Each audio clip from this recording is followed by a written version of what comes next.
بسم اللہ الرحمن الرحیم۔ پیارے بچوں السلام علیکم۔ میری آسان اسلامیات برائے جماعت پنجم اس کا باب سوم سیرت طیبہ صلی اللہ علیہ وآلہ وسلم، اس میں سے ہم سبق مواخات پڑھیں گے۔ اس سبق کو پڑھنے کا مقصد کیا ہے بچوں؟ کہ بچے مواخات مدینہ کی معاشی اور معاشرتی اہمیت بیان کر سکیں۔ مواخات عربی زبان کا لفظ ہے جس کا مطلب بھائی چارہ ہے، بردرہڈ۔ رسول اکرم صلی اللہ علیہ وآلہ وسلم نے ہجرت مدینہ کے بعد مہاجرین اور انصار کے درمیان مواخات کا رشتہ قائم کیا۔ آپ صلی اللہ علیہ وسلم نے مہاجرین اور انصار کو آپس میں بھائی بھائی بنا دیا۔ تاریخ میں یہ رشتہ اخوت مواخات مدینہ کے نام سے مشہور ہے۔ مہاجرین وہ مسلمان جنہوں نے رسول اکرم صلی اللہ علیہ وآلہ وسلم کی ہدایت کے مطابق اللہ تعالیٰ کی راہ میں اپنا گھر بار چھوڑ کر مکہ معظمہ سے مدینہ منورہ ہجرت کی، وہ مہاجرین کہلائے۔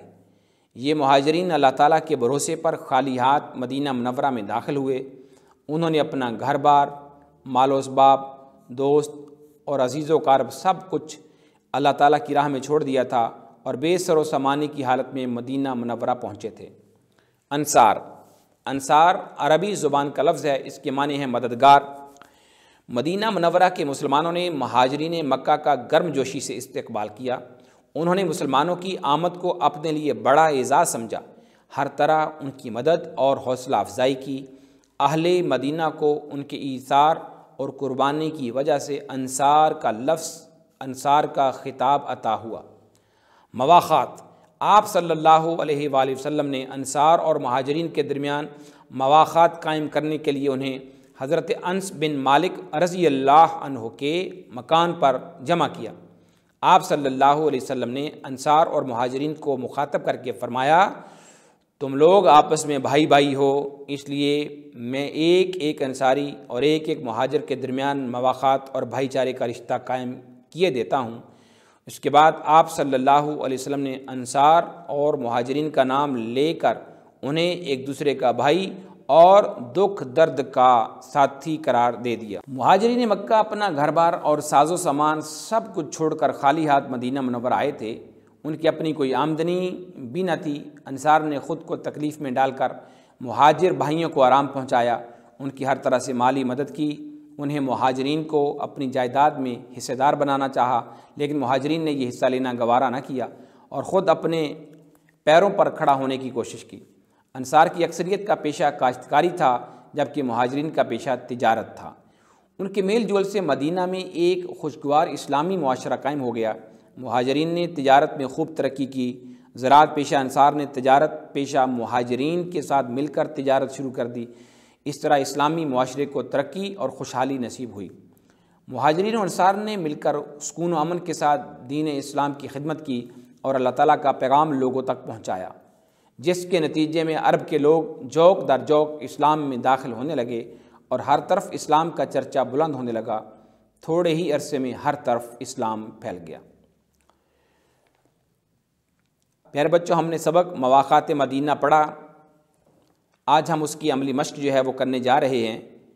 تو آپ اس کے جو سوال ہیں، 5 سوال ہیں، اس میں ان سوالوں کے جواب لکھیں گے، اپنے سبق کو اچھے طریقے سے پڑھیں گے، اس کی بلند خوانی کریں گے، اور اس کے بعد جب آپ اس کو پڑھ لیں گے تو آپ کو از خود ان سوالوں کے جوابات اس سبق کے اندر سے مل جائیں گے کہ انصار اور مہاجرین سے کیا مراد ہے۔ ظاہر انصار کا معنی مددگار ہے، اور مدینہ میں وہ لوگ جو مدینہ پاک کے رہنے والے تھے ان کو انصار کہا جاتا ہے، اور لغت میں مدد کرنے والے کو انصار کہا جاتا ہے۔ اور مہاجرین کون تھے؟ جو اپنا گھر بار چھوڑ کر مکہ سے اپنے عزیز و قارب، رشتہ دار، مکان، گھر بار، ہر چیز چھوڑ کر اسلام کے لیے اللہ کی خاطر مکہ چھوڑ کر مدینہ آ گئے تھے، ان کو مہاجرین کہا جاتا ہے۔ مواخات سے کیا مراد ہے؟ تو پیارے بچوں، مواخات سے مراد یہ ہے کہ 2 لوگوں کے درمیان، 2 گروہوں کے درمیان اس انداز میں بھائی چارہ کروا دینا کہ وہ ایک دوسرے کے دکھ درد کے شریک ہو سکیں۔ جیسے آپ نے پیچھے تفصیل سے پڑھ لیا کہ مواخات سے کیا مراد ہے، تو مواخات یہ نبی پاک صلی اللہ علیہ وسلم نے حضرت انس بن مالک کے گھر پہ یہ جو انصار اور مہاجرین کو اکٹھے کیا تو پھر فرمایا کہ تم لوگ آپس میں بھائی بھائی ہو، اس لیے میں ایک ایک انصاری اور ایک ایک مہاجر کے درمیان مواقعات اور بھائی چارہ کا رشتہ قائم کر دیتا ہوں۔ تو یہ ہے کہ دو لوگوں کے درمیان کوئی تعلق قائم کر دینا، یہ عربی، یہ اسلامی تاریخ میں اسے بیٹے مواقعات کہا جاتا ہے۔